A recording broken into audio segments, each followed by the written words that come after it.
The Popples and the Kitchen Caper by Jane E. Gerver.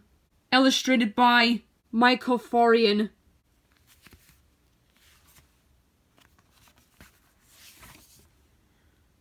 The cafe on Main Street had been empty for months, but not anymore. The Ferguson family were the new owners, and the closed sign in the window now read, "Grand opening tomorrow." "We'll be the cooks and the washer-uppers," said Mr. and Mrs. Ferguson. "And we'll wait on customers after school and on weekends," said Molly and Denny Ferguson.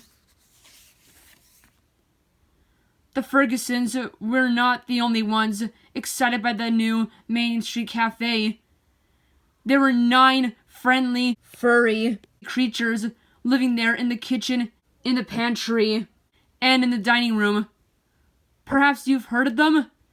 They're Popples, the most fun-loving creatures to live anywhere, and being good-hearted as well, they wanted to do their best to help the Fergusons. That night, Mr. and Mrs. Ferguson stayed late at the cafe, making sure that everything would be ready for the grand opening the next morning. "Remember, we open at 9 o'clock, sharp," Mr. Ferguson said to his wife. "I've heard that the mayor is going to be our first customer," said Mrs. Ferguson. She looked around the spotlessly clean kitchen. "Let's see, bowls, egg beater, electric mixer, griddle. Everything's set." "Well, we better get some sleep," Mr. Ferguson said, and off they went to their home.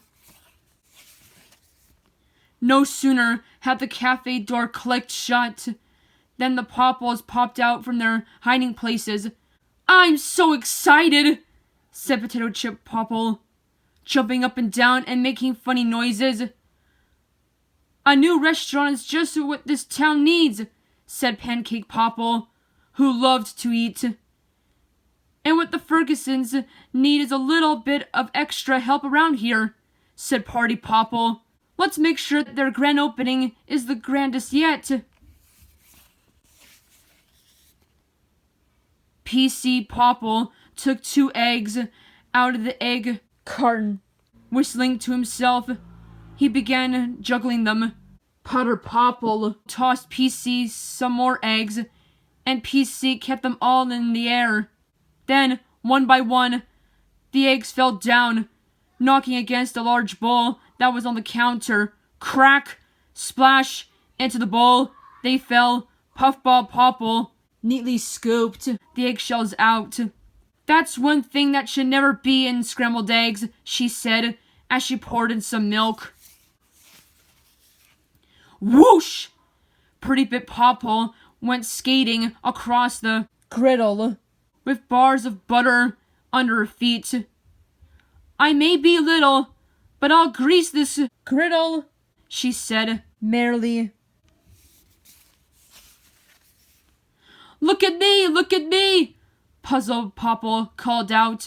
He sailed across the kitchen, riding on the egg beater. Its blades whirled around like a helicopter's. "Watch out! Crash landing ahead!" Puzzle shouted as he neared the big bowl. Splash! Puzzle Popple jumped off the egg beater just as it landed in the bowl. Prize Popple hopped on board and rode it around and around the bowl, stirring up the eggs and milk.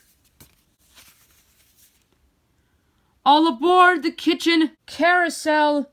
shouted Potato Chip, as many Popples as could squeeze on the electric mixer. Stan jumped on. Putter turned on the switch. "Whir! Whee!" the Popples squealed. "What fun!"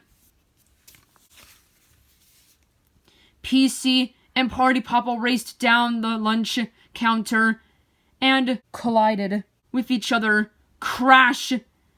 They fell onto a counter stool and twirled around faster and faster. Spinning crazily, they spun right off the stool. Just as the Fergusons opened the front door. "Oh my!" said Mr. Ferguson when he saw the dining room. "Oh dear," said Mrs. Ferguson, looking in the kitchen. "We have to be ready in half an hour." "What will the mayor think of this mess?" said Molly. "And what will she think of these things?"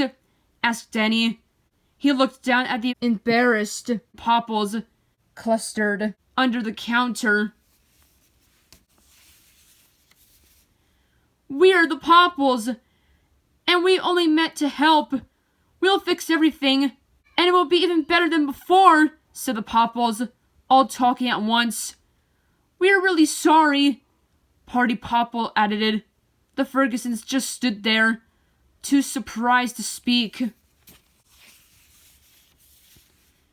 With Party Popple in charge, all the Popples pitched in and began to clean up the mess they had made. They mopped up the floors and wiped off the counters. They mixed up a new batch of scrambled eggs and a new batch of pancake batter. They set the tables and the lunch counter with plates and knives and forks and spoons. The Fergusons watched in amazement. Soon, everything was spick and span. Just as the clock struck 9, Pretty Bit Popple turned the sign on the front door around to read, "Open." In no time at all, the cafe was filled with people, including the mayor herself. The Fergusons were busy taking breakfast orders, cooking up meals, and serving them to hungry customers. "Those Fergusons certainly are hard workers," the mayor said. "They must be wizards to serve all these people." But neither the mayor nor the other customers knew that the Popples were also in the kitchen, helping the Fergusons to make their dream of running a cafe come true. The end. Make sure to like and subscribe.